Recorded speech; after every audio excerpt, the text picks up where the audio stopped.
Hello mga ka-adventure, for today's video ipakita ko ito ngayon kung paano matanggal yung susi na hindi matanggal dito sa ano niya, ignition.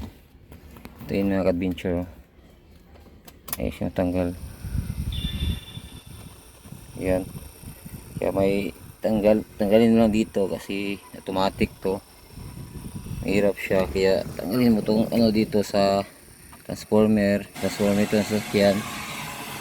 And then may mga key dito, tinanggal ko na to.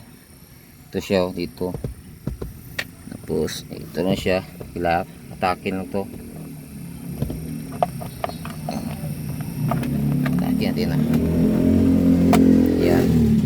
Pag-attack na ito, makita mo yan dyan, no, may ano dito, yung may puti dito sa ilalim nya.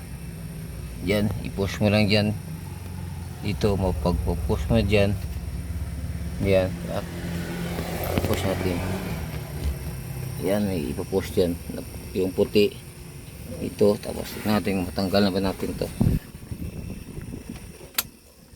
Oh, yan mga ka-adventure, tanggal siya, no. Yan lang mga simpleng tips mga ka-adventure kung hindi matanggal yung susi nyo sa ano, sa sasakyan nyo. Yeah, yan yung mga ka-adventure. Salamat sa ating manonood and keep safe driving. God bless us all.